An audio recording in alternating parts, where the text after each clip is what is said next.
আমাদের সঙ্গে রয়েছেন দিলীপ ঘোষ, আর আলাদা কিছু পরিচয় দরকার নেই। দিলীপ দা, স্বাগত রিপাবলিক বাংলায়, সোজাসুজি স্বর্ণালীতে। নমস্কার। আমি জানি বিগত কয়েকদিন ধরে সংবাদ মাধ্যমেরও অনেক প্রশ্নের সম্মুখীন হতে হয়েছে আপনাকে। আমি শুনছিলাম বেশ কিছু সাক্ষাৎকার, আপনার ইন্টারভিউ, কিন্তু একটা জিনিস স্পষ্ট যে আপনার কাছে এই যে সবথেকে বড় বিতর্কের জায়গা তৈরি হয়েছে, যদি আমি জানি যে শুধুমাত্র আপনি কোথায় গেলেন, কোন মন্দিরে বা কালচারাল সেন্টারে বা কার সঙ্গে বসলেন, কথা বললেন, তার থেকেও অনেক আগে থেকে আপনি অনেক বিতর্ক তৈরি করে রেখেছেন, শুধুমাত্র রাজ্যের রাজনীতির ক্ষেত্রে নয়, আপনার দলের অভ্যন্তরী। এমনকি আপনার 2024-এর লোকসভা নির্বাচনের সিট আপনাকে দেওয়া এবং তার সেখানকার কোঅপারেশন, সেই নিয়ে আপনি বিস্ফোরক কথা বলেছেন এর আগে। আমার প্রশ্ন হচ্ছে যে এটা কি খুব ভাবনা চিন্তা করে স্ট্র্যাটেজিক্যালি দিলীপ ঘোষের এই সিদ্ধান্ত? আপনি অনেক জায়গাতে আপনার নিজস্ব যুক্তি দিয়েছেন যে আপনার মনে হয়েছে যে ঈশ্বরের কাছে যাওয়ার জন্য কার কি পারমিশন দরকার, কি দরকার না দরকার, কিন্তু রাজ্যের যখন যে সেন্সিটিভ সময় আমরা দাঁড়িয়ে রয়েছি, আমার এখন মনে হচ্ছে এই বিগত আপনার ইন্টারভিউগুলো শুনে যে আপনার মুভমেন্টটা হঠাৎ করে নয়, আপনি ভাবনা চিন্তা করেই দীঘাতে গিয়েছিলেন। এটা কি ঠিক? না, এত বড় একটা প্রোগ্রামে যাব যেটা রাজ্য সরকার আয়োজন করছে, চিন্তাভাবনা না করে চলে যাবো এরকম তো নয়। এটা দীঘা বেড়াতে যাওয়া বা নিমন্ত্রণ রক্ষা করা নয়। বিতর্কিত বিষয়ও ছিল, কিন্তু আমি কোনো বিতর্ককে কোনো পাত্তা দিই না, যেটা ঠিক মনে করি সেটা করি। আমি বুঝতে পারছি না, এখানে অনেকে হয়ে রয়ে করছে আমি 30 তারিখ দীঘা চলে যেতে মনে হচ্ছে বিজেপিটা উঠেই গেছে।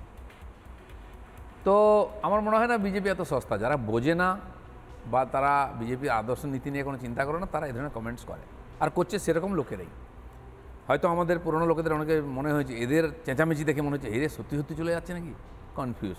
আর সেটা দূর হয়ে গেছে, হয়েও যাবে। তো সেই জন্য আচ্ছা, মন্দির কি ভারতবর্ষের বিতর্কের কেন্দ্র প্রথমবার হয়েছে? রাম মন্দির তৈরি করেছেন ওখানকার লোকেরা, সন্তরা, প্রধানমন্ত্রী উদ্বোধন করেছেন, সারা দেশকে আমন্ত্রণ করা হয়েছে, 750 বেশি ভিআইপি গেছেন, সব রঙের, সব রুচির, সব ভাষার লোকেরা গেছে। কেউ ওখানে রাজনীতি দেখেনি কি প্রধানমন্ত্রী মোদী বিজেপির লোক এসছে বলে, কেউ দেখেনি। লক্ষ লক্ষ লোক গেছে, যাচ্ছেও। তো সেখানেও ঠিক একই রকম নেগেটিভ প্রশ্ন ছিল, ওটা তো মন্দির কমপ্লিট হয়নি, ওই মন্দিরে তো জল পড়েছে, ওই মূর্তি এরকম কেন, সীতা কোথায়, কেন প্রধানমন্ত্রী উদ্বোধন করবেন? যারা যাবে না তারা বাহানা খুঁজেছে, যায়ও নি। মমতা ব্যানার্জি যাননি, তিনি সৌজন্য দেখাতে পারতেন। ঠিক এই মন্দিরের ক্ষেত্রে আর এখন কোথাও যদি রাজনীতিক নেতারা যুক্ত হয়ে যান, সেটা বিতর্ক হবে না, হতে পারে। কাশী বিশ্বনাথ তো সরকারি পয়সাই হয়েছে, প্রধানমন্ত্রী উদ্বোধন করলেন, লোকেরাও গেছেন, এখনও যাচ্ছেন, সবাই ভুলে গেছে কী ছিল, কে কী বলেছিল। কুম্ভ মেলা, কুম্ভতে মমতা ব্যানার্জি যে ধরনের ভাষা প্রয়োগ করছেন, মৃত্যু কুম্ভ বলেছেন, জল নোংরা, কমিউনিস্টরা বলেছে, ভয় দেখিয়েছে। মমতা ব্যানার্জির নেতারাই প্রথম গেছেন।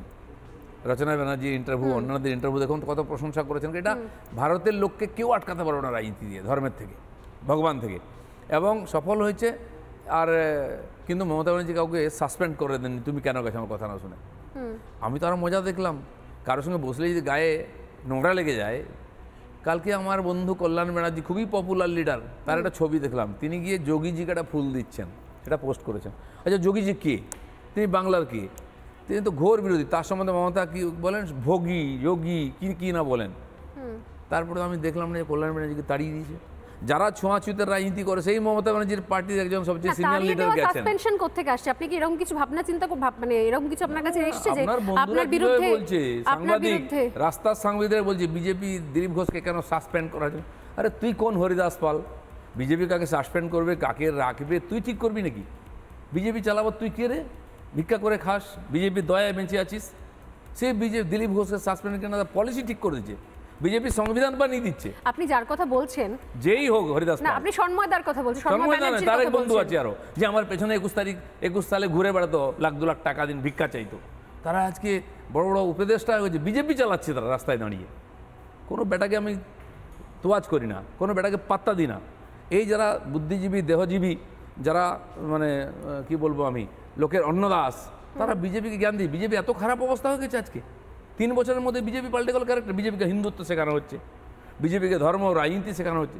এরাই একদিন আমার রামনবমীর মিছিলে বিরোধিতা করেছে, আজ সুযোগ বুঝে পাল্টি খেয়ে উৎকোচ নিয়ে বিজেপিকে জ্ঞান দিচ্ছে, আর বিজেপির পক্ষে একটা কথা বলছে না, কারণ এজেন্ডা ফিট করছে।